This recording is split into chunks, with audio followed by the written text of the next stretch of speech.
I really stand for a moderate representation that I think reflects what Edinans want in St. Paul. In Keith, we've had a very ideologically rigid kind of approach to government. And I'll partisan? give you very partisan.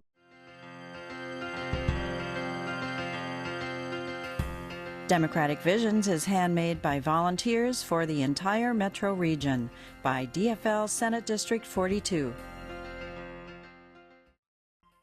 Welcome to Democratic Visions. We're pleased to have Kevin Staunton with us. Kevin recently received the Democratic endorsement for House Seat 41A, Edina. Welcome, Kevin. Thanks for having me, Tim. Now, as I recall, in 2008, you finished within 1,300 votes of winning the election in a three-person race. You going to get over the top this year? That's right, Tim. We were close last time, but this time we're going to win it. And how are you going to do that, Kevin? What lessons did you learn from your campaign of 2 years ago? Well, we learned a lot about the district. We learned about the people in the district. We learned about organizing the people in the district. I knocked on over 7,000 doors, and this time we're going to be ready to win this election.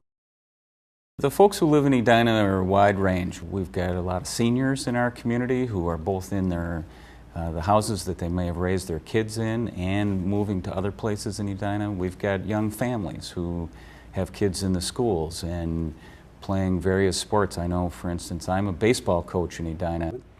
Well, my wife Maria and I live in the Highlands neighborhood. We have 3 boys who are in the Edina public schools. And I've been involved in the community in a variety of ways over the years, most recently as a member of the Planning Commission.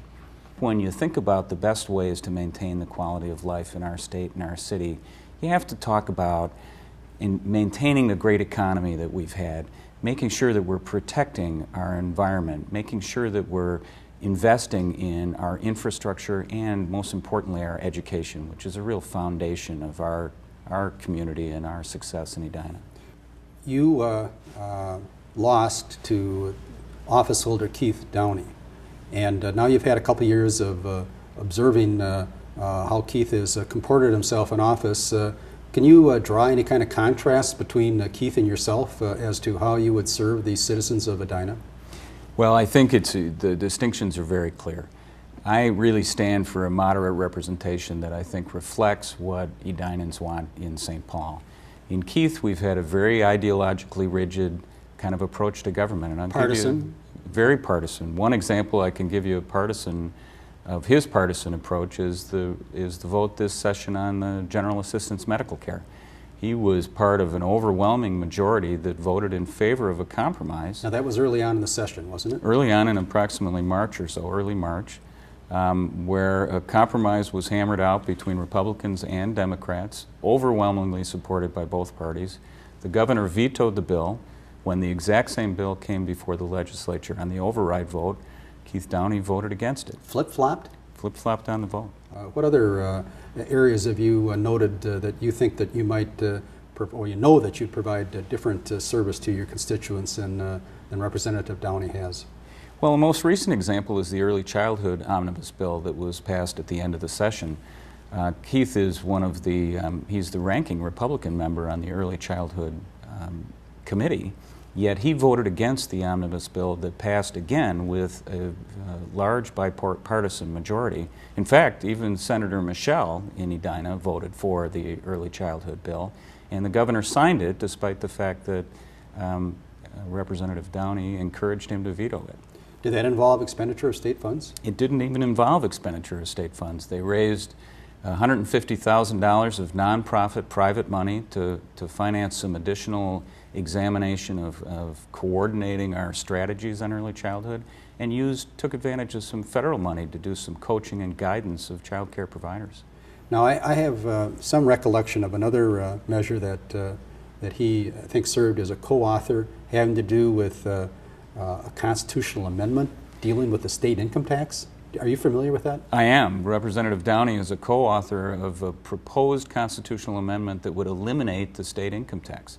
And in fact, what's interesting about it is it doesn't even propose to replace it with anything. It just says it'll be replaced with something, and then goes on to say that only 80% of the funds that are eliminated need to be replaced. Let's take that in segments.